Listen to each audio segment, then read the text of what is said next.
Welcome to the Battlefield Show. I'm your host, Sage Goodwin, and as always, I'm joined by Sammy Boy. How you doing, man? I'm doing well, man. How are you? Doing fantastic. We got a lot to jump into today and some great details we're really looking forward to. We're going to talk all about Season 4, the new map, the new specialist, all the good, juicy details. So let's jump right in. We've got the things. They're happening. Season 4. New map, new specialist, new hardware, new battle pass. It's looking good so far, I've got to be honest. Yeah. It's obviously hard to tell from just the little trailer that we got and stuff, but I don't know. I really like the look of the map. It looked, it did look small from that. There was that like overview shot where all those like the tanks and the jeeps and stuff were rolling in, and it didn't look that big. Like you could kind of see a lot of points of interest, and they weren't overly spread out. So, it definitely looked interesting because there wasn't also that much. It was kind of just like a mountain, and there wasn't that much cover and stuff, but I think because of that underground section, and like there are, obviously we see some big buildings in the concept art and stuff, I think it should have enough, but it'll definitely be interesting to see whether it's like as close quarters as they said it was going to be, or if they literally just meant the map is smaller, so therefore it will be close quarters. But yeah, it looked cool to me, and I kind of liked the vibe of it. It was very, bit more gritty, like it looked, I don't know, the inside section, there was one section, I think we were like the perspective of Paik, and she pulls down her like visor thing, and it looked like really dark in that little corridor. It looked almost a bit like eerie. And I don't know, it just all looks a bit darker to me, not literally just darker, because it did look actually darker, but it also looks a bit more grounded and gritty. So yeah, I'm definitely keen to get my hands on it, and it all looked pretty good so far. I love all the inside gameplay. I think it looks really fun on the inside of things. Like, definitely that's probably where I'm going to be spending most of my time. Overall, I think it looks pretty fun. I describe it like this. I think Battlefield 2042 is in the place where I know that the maps are going to be fun now. I just don't like where they're placing the maps or how similar that they are. Obviously, and I got a little bit of pushback on that when I said it on Twitter. But I think this is, if you told me this was just a map that they reworked from the base maps, I would have believed you. And I think visually and storytelling wise, it doesn't quite capture me from the visuals, but the gameplay itself and the stuff that they're showing looks fun. So I think that's the weird place that I am with Battlefield 2042 right now. Is okay, I know it's going to be fun, but I still am not like, oh man, that looks awesome. It's not quite there. Kind of see where you're coming from, where it's like, yeah, the places they're not new. Like the maps are exciting, but the places aren't exciting. I kind of know what you mean. And this map, it kind of looks a bit like, I think all the rocky area looks a bit like that like outer wall part of Renewal. Like it just looks like kind of desert with rocks. Like that's all it really looked like. So I kind of see what you mean, that it's not. I'm the same, where I like each map to look really different from the last one, so that it's like not only is there variety when you're actually playing it and it feels different, but it also looks different. I feel like that was the case a lot with like Battlefield 1, Battlefield 4, that every map you could just, by looking at like the color palette, you knew what the map was. Whereas in this game, it's kind of not so much like that. Yeah. So I definitely agree with what you're saying there. I think that's a good note there of like, it's historically, and a lot of other maps do this, and they do it with all the seasons of like each season has a different color, so you can kind of tell what theme it is. But I think keeping an idea of like, okay, the color palette's this, the color palette's this, I think would be nice for each different map to really make it stand out, to be like have that as a priority going forward. But obviously, I think that I think I saw somewhere of someone in the community was like, oh, the reason that they look so similar is because they're using very similar assets throughout each of the new maps. Like they still reuse a lot of things, which is understandable. But if you're reusing certain aspects and certain assets of the other maps, there is a higher chance and likelihood that it's going to be reminiscent of another one. Because I feel like we have enough of those like sandy maps that I think it's fine to do something different. But I think with the whole rain and side of things, hopefully that rain is a consistent thing and not just something that comes in, because I think that would like visually make it stand out more. That's kind of why, like, when I mentioned that overhead shot, that's what really grabbed me, because that was when it was raining. The rest of it looks okay to me, but it does look like other maps, whereas that, it was really dark and rainy and like gloomy, and the map almost looks like a different map in that section. Like, it looks completely different. And yeah, so hopefully that's it's not just like Tornado where it just comes like once every, I don't know, every 5 games or something. Yeah. Hopefully it's like almost every game, even for like a whole game would be cool as well. Or even if it's a bit similar to Parasol Storm from Battlefield 4, where like it just gradually, like, it's almost exactly on a timer. It just comes in at exactly the same time. So it starts all sunny and then it ends all gloomy or something. That'd be cool. But yeah, the other thing is that pretty much like what you said, I'm almost certain I'll be inside like 90% of the time. So yeah, the outside of the map doesn't actually faze me too much. I'll only really be outside when I'm spawning in and getting to the inside of the map.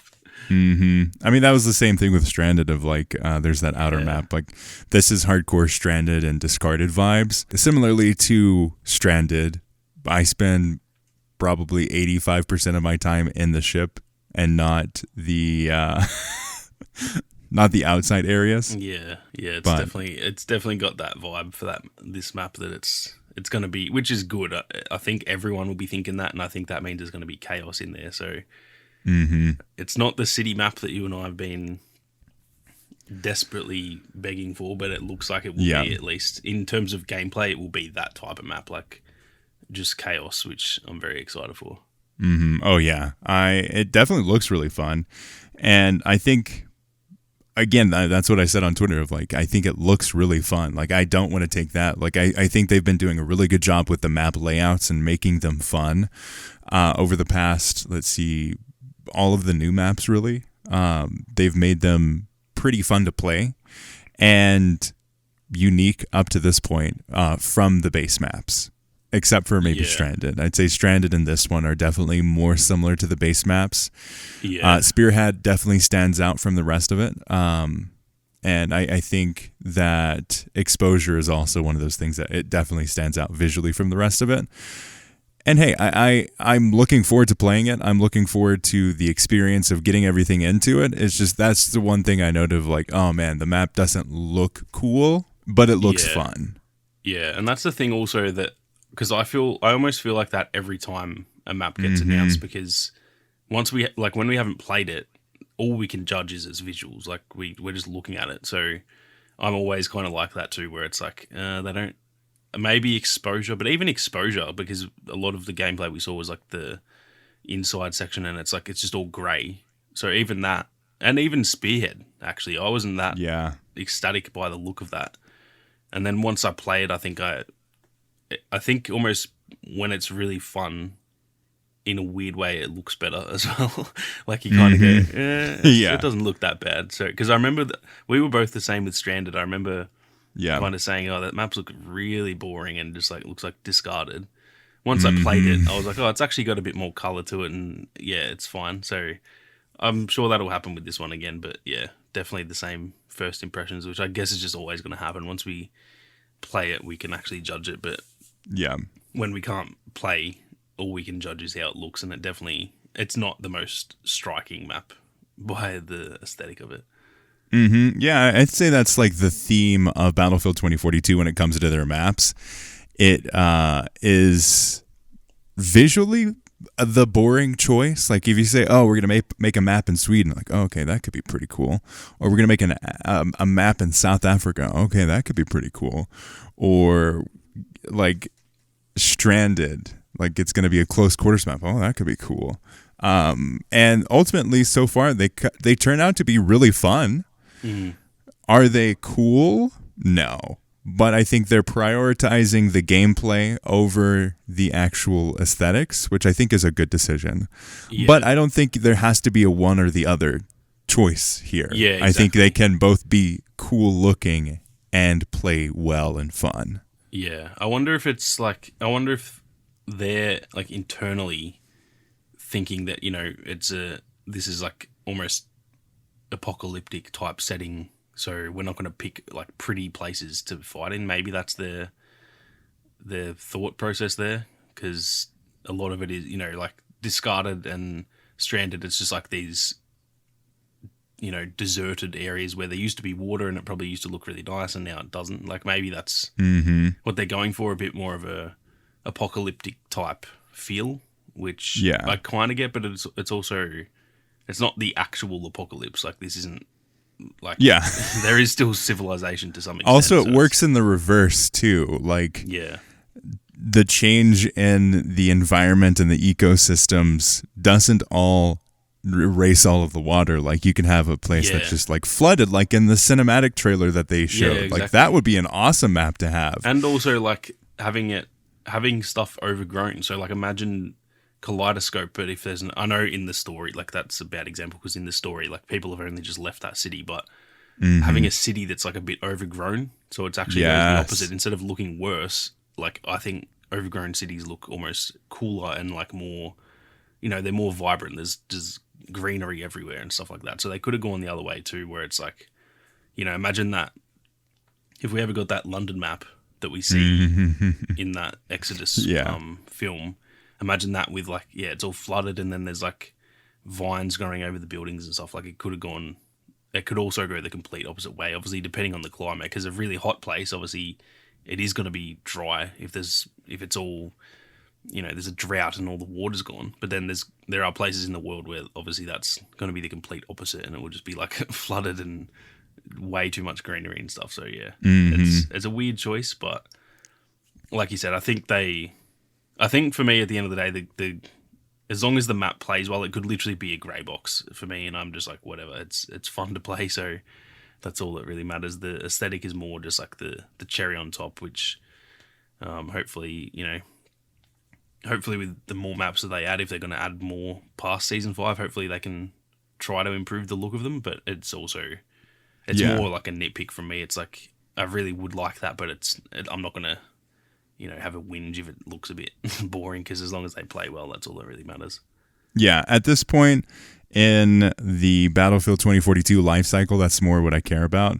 It's more of that like complaint of the like, okay, I wish it could be pretty, or I wish it could be interesting to look at. Like if you just turned any of the locations in that Exodus cinematic short film and turn those into maps, I'd be over the moon ecstatic, because all of those locations are pretty sweet. Yeah, and I think I do think that it says a lot about how far the game has come when we actually, like, now this is what we're complaining about, that they don't look as good as we like. Like, that's actually a really positive thing. Probably sounds like we're being all negative and stuff, but I'd rather be complaining that the map looks a bit boring than the map is genuine. It's just the worst thing ever, and the game's broken and it doesn't work. So it's almost a positive thing that this is what, it's good when a game gets to the point where you've got to like nitpick things that don't really matter that much. I think that's always a good sign that a game's made it a very long way, and especially where this game launched. It's probably, I don't think we ever thought it would be, our main complaint would be the color of the maps and stuff. So it's almost, I almost see it as a positive thing at the end of the day. 100% agree. Like it just shows that they've gotten a really good understanding of what a fun map in Battlefield 2042 is now. And I think that's good. I think that's kind of what we all want to see. It is fun, but I think that these maps are great for the people that are still playing. It's not going to bring someone back to the game, but I think at this point they're looking more to keep the existing fan base and player base happy than bring new people in. Yeah, 100%. It feels like this is more almost like in Battlefront 2, there was that phase where they weren't really trying to like grow the game. They were just trying to like, fix it for the people who were playing. They obviously eventually got to the point where they then tried to market it more and stuff like that, but it doesn't feel like this game is at that stage, and I'm not really sure it ever will be unless they do announce more seasons and stuff. I think that they're just trying to almost like stabilize the franchise and just gear up for the next one, because I think that's almost the best thing to do. I still hope that they give more seasons and that, but I'm not sure. I don't know what it is about this one. I'm not sure this game will ever have like that full-on comeback. Like, it's had a really good... It's like 90% of the way there to like a proper comeback, but I don't think it'll ever get to 100% where it's like really, really popular and stuff. So they've probably got the right idea. They're not... Yeah. It's not that smart to just go all out and then take away from, the next game if they're focused too much on this one, because, it just doesn't feel like it'll ever... I think it had so much backlash that it just doesn't feel like it'll ever get there. Yeah, and one of the reasons too is they are already committing to making the next game, so there's no possibility for this game to have a full comeback.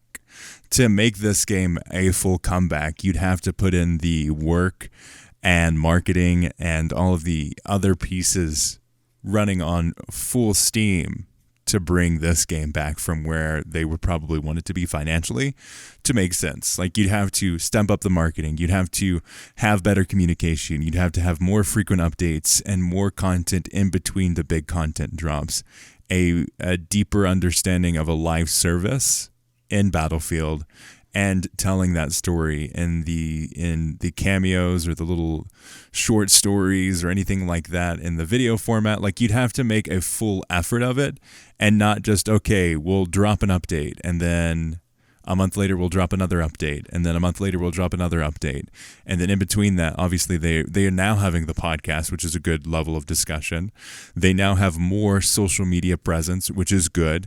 And they're getting there, but the level of content and updates that would be needed to bring this game to that last 10% is much more work.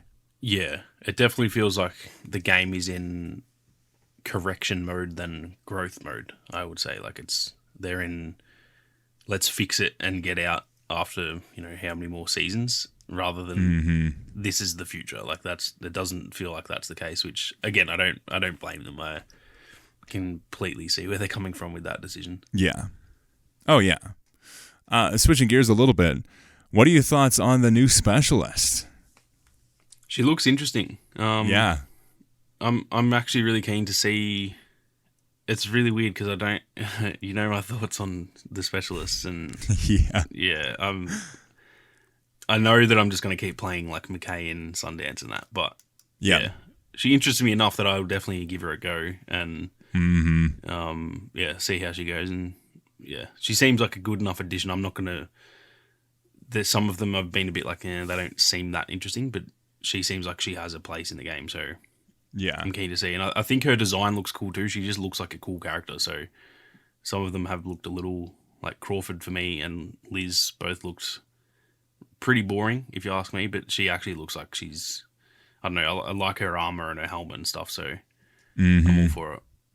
Very much looks like a recon. Looks like what you'd expect to see when you think of like, oh, this is a soldier that's coming to the game. Like, that's going to be cool. And her abilities are a single jammer that prevents any lock-ons from hostile devices and interferes with active spotting technology.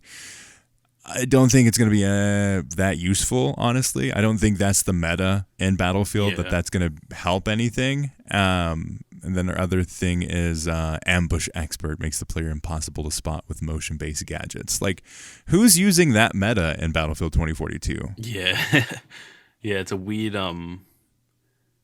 weird skill set, because those are they're very unimportant things, I would say. Like, it doesn't really like who even if you get spotted by those things, does it really matter? And two, who even uses those things anyway? So it's definitely a type of specialist that I don't think will get a crazy amount of like benefit. She's not going to be like overpowered or something, but I also think that on paper they're like cool changes. So I don't know. I'm kind of in the middle with her. I think it's more that she just looks cool, to be honest, and that she's the other recon specialists I don't really like when I'm using a sniper, because of the obviously proficiency changes, I've been trying to actually stick to the class of the weapon I'm using.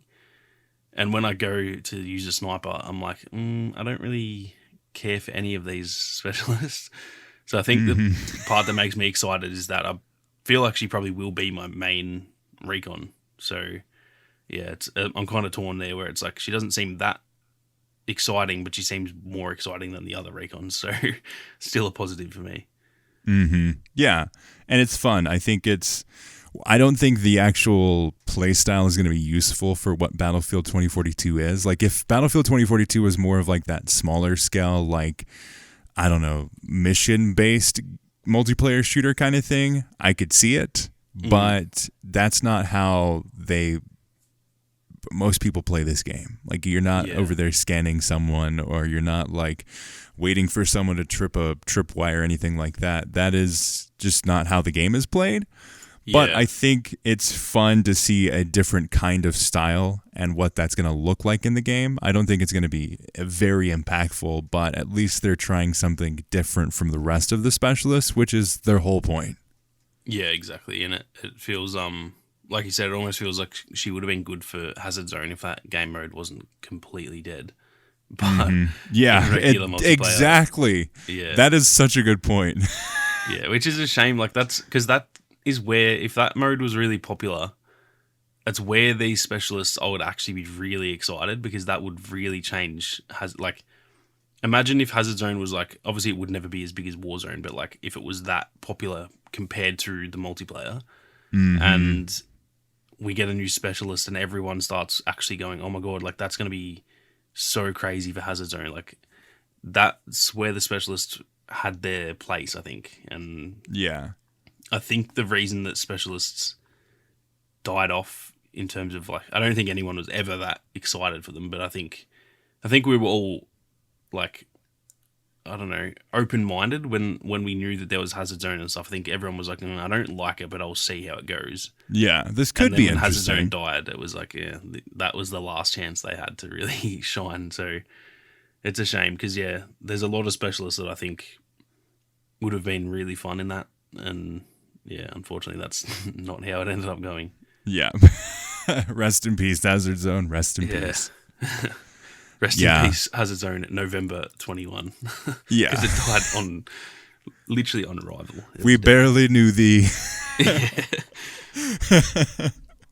Yeah, I think that, I mean, visually she looks awesome. I think it's cool to see the different play styles. Definitely stands out. I think visually looks different from the rest of them in a good way. And I'll be interested to see. I haven't read the background on the character yet. As I've talked about before, that we know my thoughts on these, but I do intend to read it. I've been getting some hate in the comments, so I need to go through and just listen to and or read all of the different blog post things that they've gotten out there. I've considered making a video of, like, I read all of the Battlefield 2042 lore, so you don't have to. Yeah, that's probably, to be honest, that's not a bad video idea. So that, like, I reckon a lot of people would be like, oh yes, that is exactly what I needed, because I cannot be bothered reading it. Yeah. Like, I know I have sure no if you memory made of this that, place. I'd be watching it immediately. Yeah.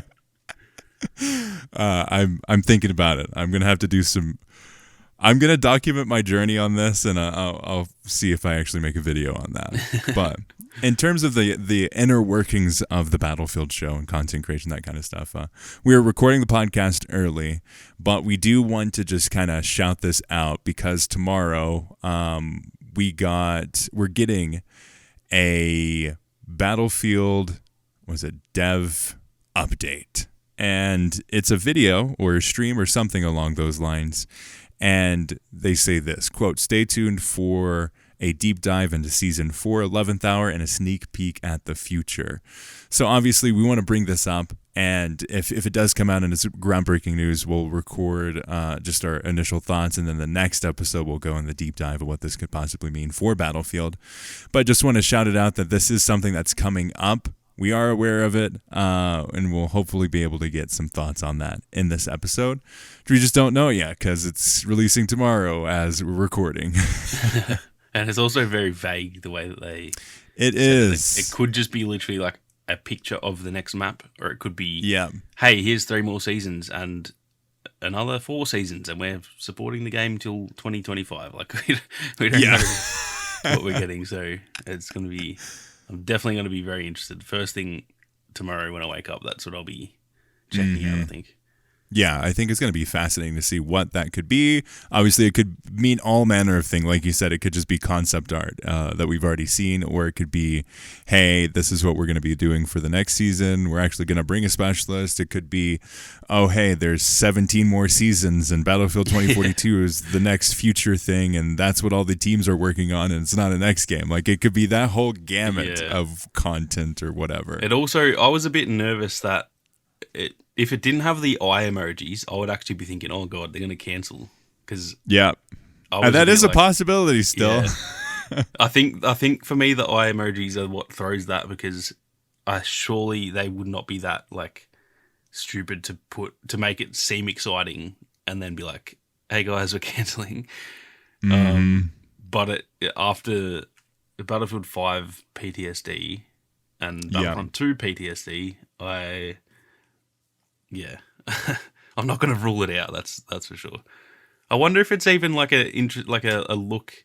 It doesn't say the future of this game, so I wonder if it's going to be like a hint at the next game or something like that. I don't think it will, because that's obviously too early. But the fact that they've said just a sneak peek at the future. Yeah, it could literally be anything. It's like so vague. They actually couldn't have made that more vague if they tried. Yeah. I don't think there's any wording that would be more like ominous than the way that they're like, tee, we could be talking about anything. Ooh.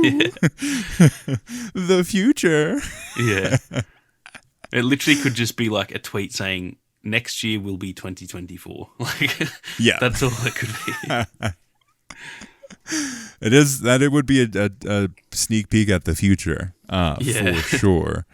I do wonder what that'll be, but I'm interested to see what it be. I'm glad that you said something too before we hopped on record, because I was like, oh, it's just going to be a dev update corner. That's fine, whatever.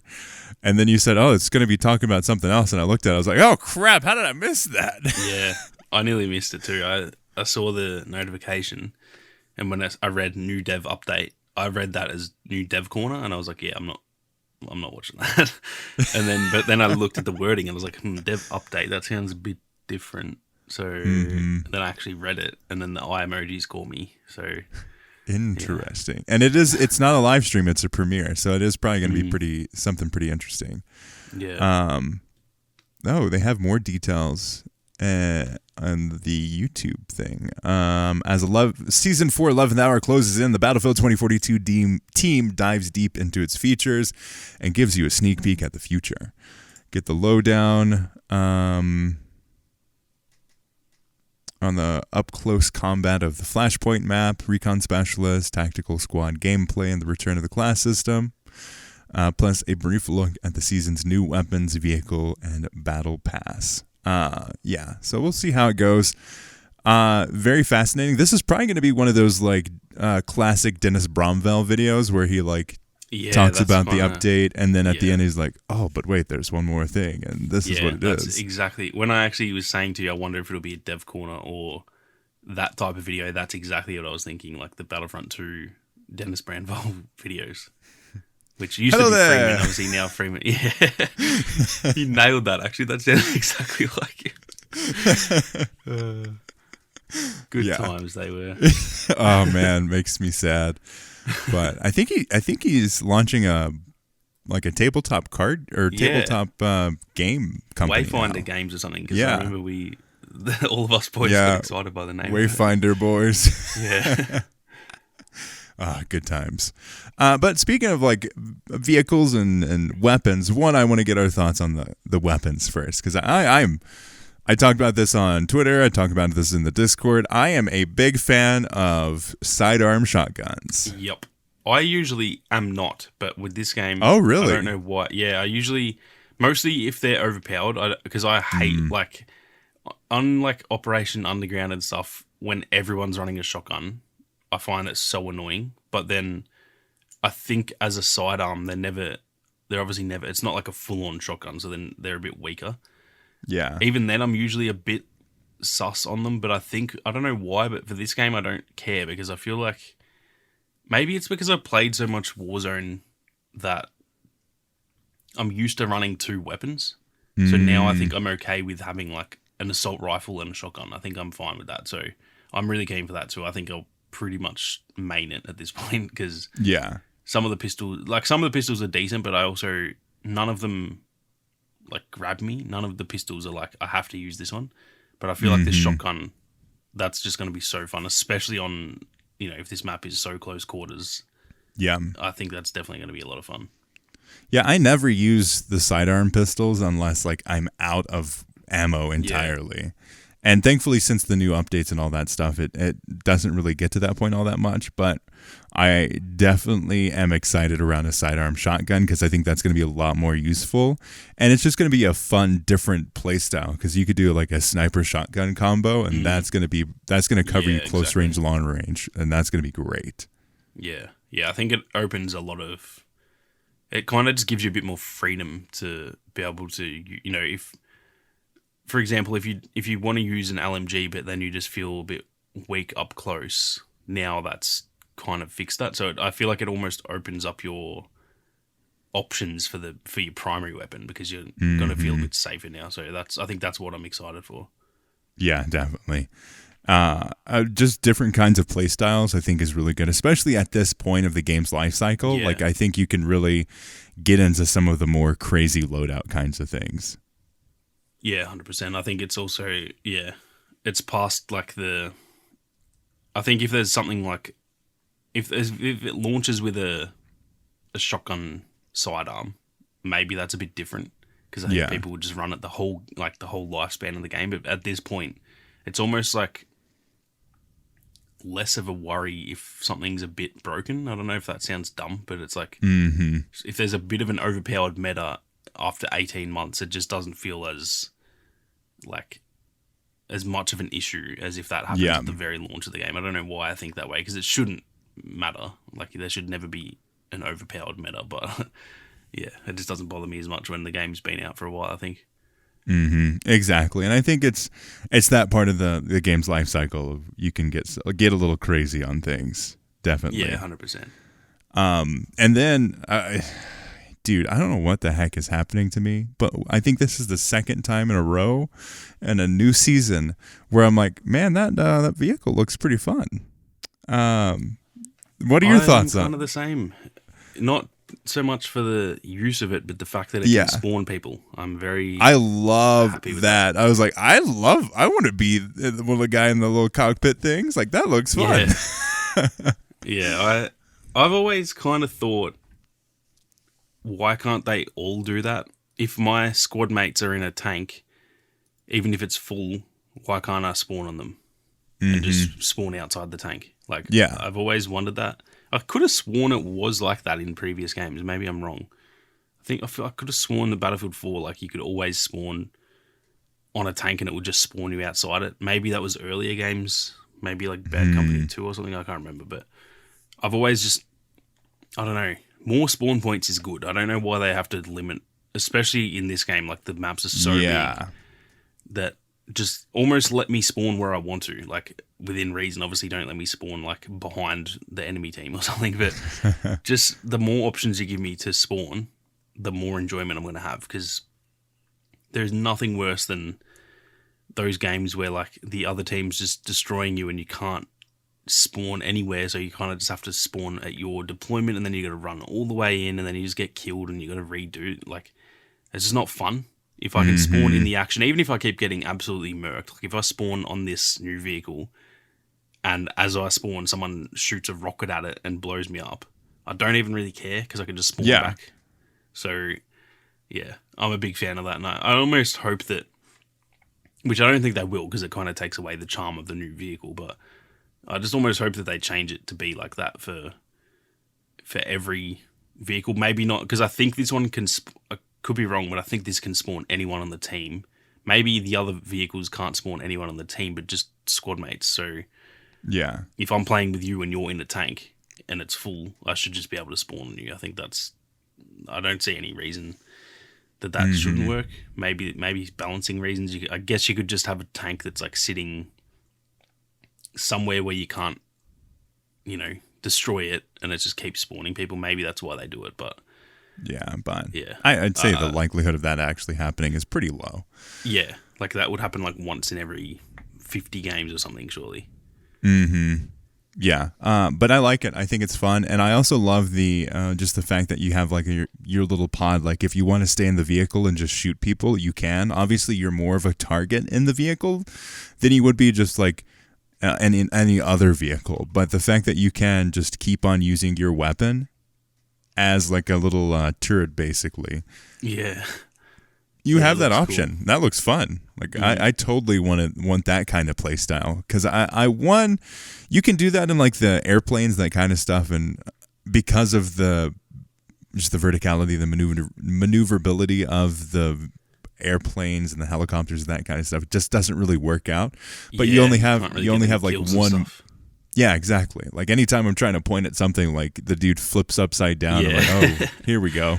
I remember in Battlefield 1, like, being the gunner on a plane and you're just about to shoot at someone, and then next thing you know, you're literally upside down, and it's like, okay, thanks. I'll just shoot at the sky, then that's fine. Yeah, exactly. Like, I hardly ever get any shots, even if I'm using, like, the built-in weapons of any of those kinds of vehicles, just because of the 360-degree motion that you have to deal with and overcoming the limits of it. It just doesn't necessarily work out. But this would be perfect. Like, this is the kind of gameplay style that I would really like to play. Yeah, and it seems like it'll be fun. Like, imagine the new vehicle rolling into an area and, like, there's people using that, just standing off the side of it pretty much, using their guns, like, killing all the people who are guarding that area. Like, that just sounds like a lot of fun. So it's probably the first vehicle that, I'm actually keen for it, like, which you and everyone listening probably knows how weird that is for me. I almost feel a bit dirty saying that, but... Yeah. I don't know how to feel about this. I'm going to have to take a shower. Yeah. What are your thoughts on the battle pass for this? It looks kind of the same for me as all of them, which is a good thing. They're all. I think they've all progressively gotten a bit better. The first one was, I don't want to say underwhelming, but it was their first battle pass. It was never going to be amazing, but I feel like just each season, the battle pass just adds a few extra things that I'm like, oh, that's really cool. The first one just had like 3 things that I wanted. Then the next one had like 7. Then the next one has like 10. So it's, I think it looks, in that sense, the same as them all. And that's a positive, not a negative. So I'm keen for it. Yeah, it looks good. I think it's fun. I 100% agree that like each time that they release a battle pass, it does get better.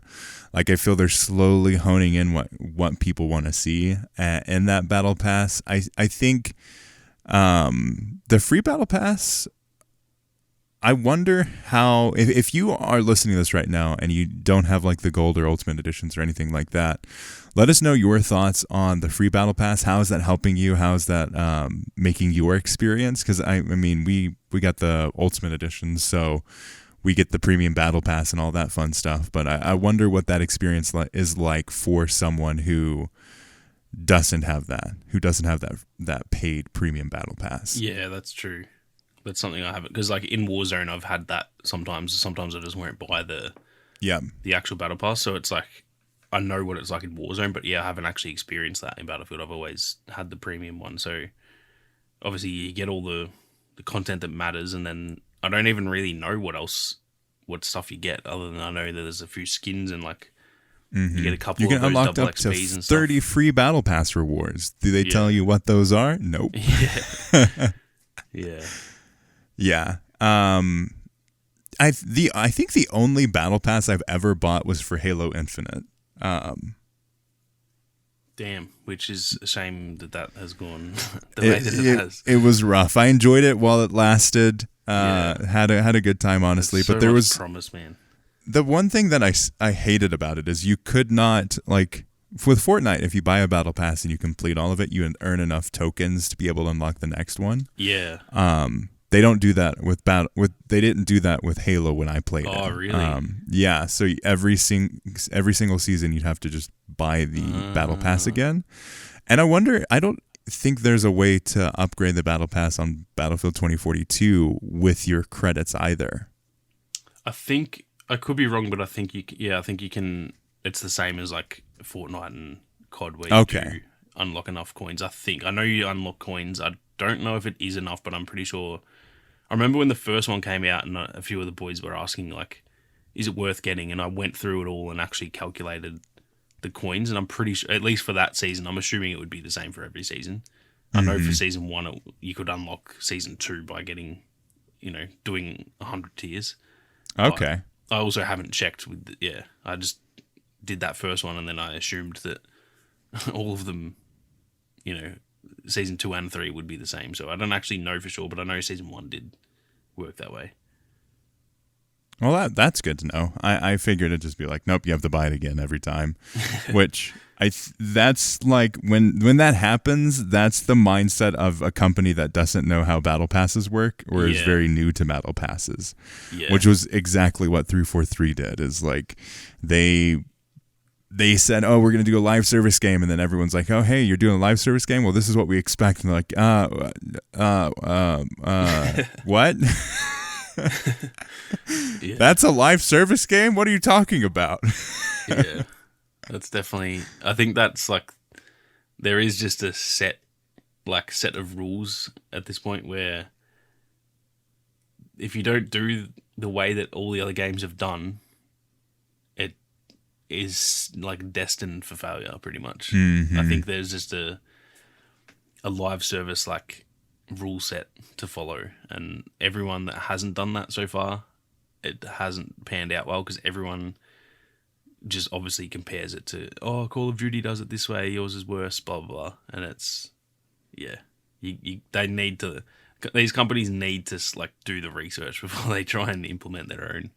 I'm all for like trying to innovate on it, but not having all the features. If you innovate, you have to have exactly what the other one has and then something new. You can't be like, we'll take these 2 parts from that one, but we won't have all the other parts. Like that's never going to work. Imagine a live service, but you don't have consistent updates or an understanding of what you're going to get content-wise next. And then that is the live service of Halo Infinite. Oh, goodness. Yeah. But I think with that, thank you all so much for listening to this episode of the podcast. Let us know your thoughts on Season 4. It's coming up really quickly. Like honestly, I'm so pumped to get into it and play. And I just love the energy when a new season drops and all of the different discussions that are happening. So let us know your thoughts, and when you do play, hey, give us the best tips and tricks and loadouts and all that fun stuff too, because that works great. But thank you all once again. Check out Sammy Boy's YouTube channel. Check out Uplink Podcast. And hey, thank you, Ethan Clark, for the beautiful thumbnail. All of you for listening, and we'll see you on the battlefield.